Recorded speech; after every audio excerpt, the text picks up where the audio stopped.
Hey guys, Boohead86 here, and sorry for not posting a Tales of Symphonia episode today. I kind of decided to take a break for a little while.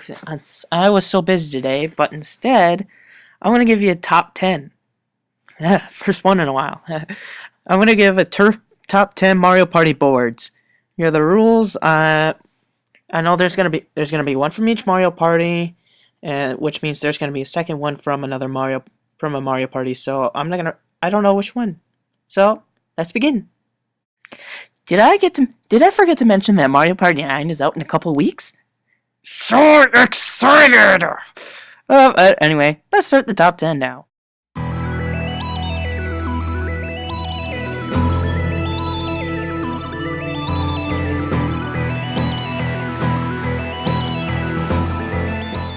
Okay, my number 10 choice is from Mario Party 3.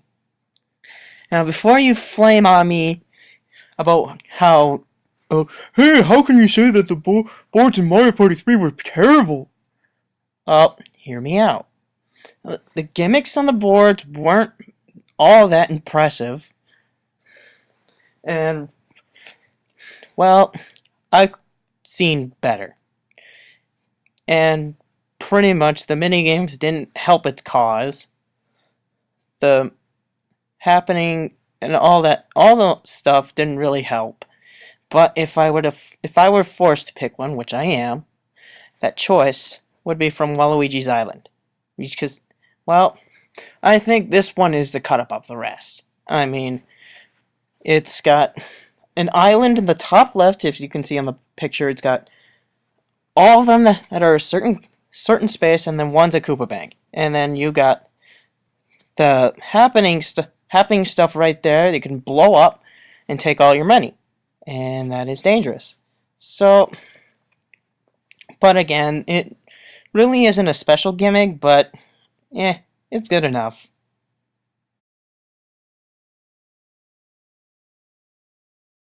Sorry, Mario Party 8, you're still terrible. Aww. Yeah. Uh, the mini games were just uninspiring. The boards were kind of meh. The music was meh. And pretty much all of it was blah or meh. But but the good news is there are two things that were good about this. The minigame Shake It Up and one board on Mario Party 8, King Boo's Haunted Hideaway. You saw this coming. You know I've been thinking for Boo's. Hence the name. But here's the thing about the board. You never know where King Boo is. You'll never know. He he could be a square away from you, or he could be 10 squares away, and you never know. And once you find him, he resets the whole board, so you still don't know where to exactly find him. So yeah, it can be low scoring, it can be high scoring. Therefore, it's good.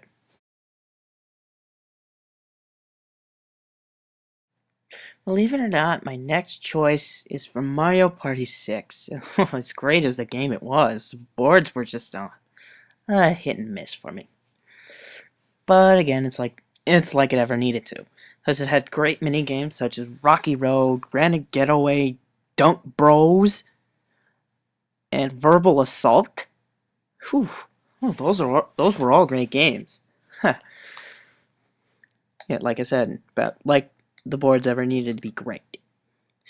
But again, if I was forced to pick one, which I am, it would have to be Fair Square.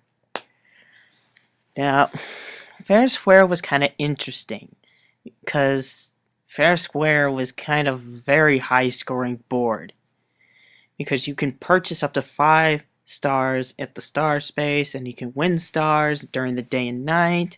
You can win a lot of coins. It's just way too high scoring. Too much of a scoring, not enough close matches, not enough low scoring. Eh.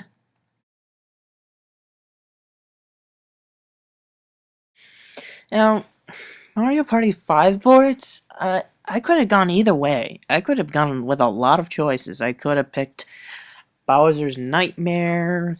I could have picked Toy Dream, Future Dream. Oh, man, so many tough choices. Although I still would rather play Mario Mix. Yeah, you know what I mean. But again, in all seriousness, back to the boards. Yeah, Toy Dream, no. Oh, wait, I got it. Yes, yes. I chose Sweet Dream. Yeah. Sweet Dream was very... Well, I can't... We all love sweets, don't we?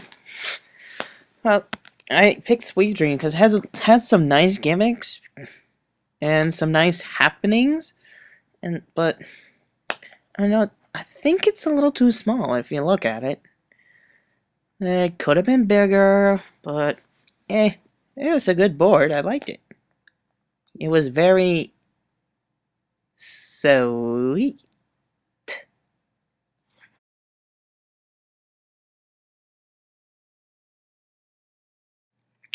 I have absolutely no idea how a Mario Party 7 board is better than a Mario Party 6 board. But somehow it is. And really, the other boards were kind of meh. The other one I could just say is a pass is Pagoda Peak. So a friend of mine knows from MSC Sky. But the choice I'm going with is Neon Heights. Neon Heights is clearly better than the others because there was so much to do. You could go off and be an actor. You could go launch a rocket ship. You could play memory game. You could play baseball. There was just so much to do, and frankly, how the stars were found really. I don't know if it really needed to happen that with boxes, but hey, it worked.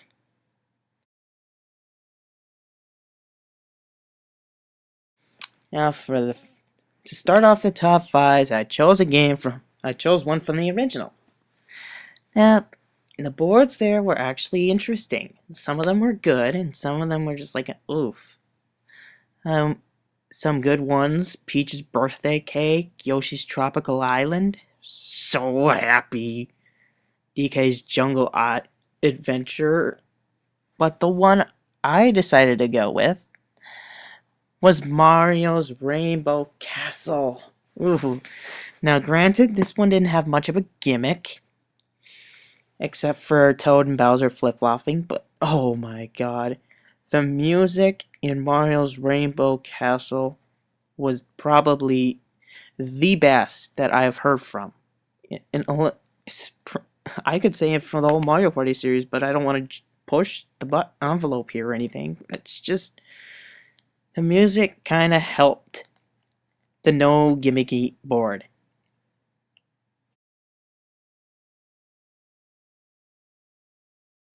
Yay, Mario Party 2 time! Okay, the boards, I have to say, were spectacular. A lot of the boards were good. I mean, you got Spaceland, Western Land, Pirate, probably some of the best boards out in the Mario Party series. That isn't until Mario Party 9 comes out. But it's so good, in fact, that I put two boards on the list that are from here. And the first one is Bowser Land. Now, Bowser Land was very, per se, interesting. The Koopa Banks were replaced with Bowser Banks, and you got money every time you passed them, but if you landed on them, they would take away your money. And forget to mention that there's one hell of a gimmick on here. I mean, the Bowser Parade every 5 turns, and if you get caught in the parade, you go back to start and you lose money for every step. And jeez, this is one hell of a board.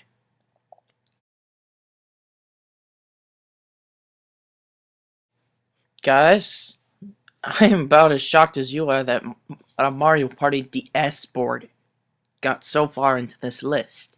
Because really, the boards weren't really as impressive. Well, the game wasn't really impressive in general, but There was one board that stood out from all the rest. It even stood out better than its predecessors. And that board was Bowser's Pinball Machine. I mean, it's not a volcano. Well, it may have Bowser all over it, but it's not covered in lava or anything. That alone makes it unique, and it's a pinball machine. And this board can get high scoring, but it can also be low scoring because Bowser can zero you out.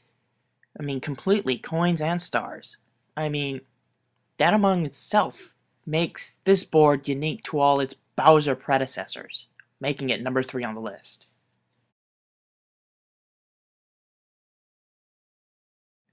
Now we go back to Mario Party 2 to find our number 2 contender on the list. How ironic. Now, which one of these amazing boards could it be? Western Land? No.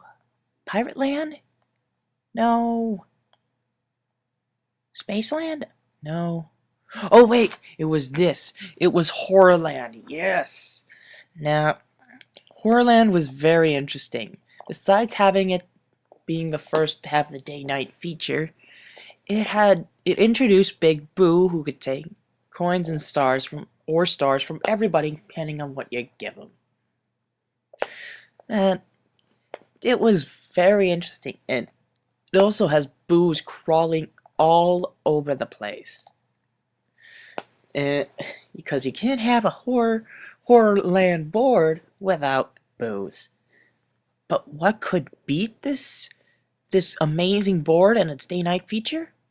Well, this is where we recap. Maestro?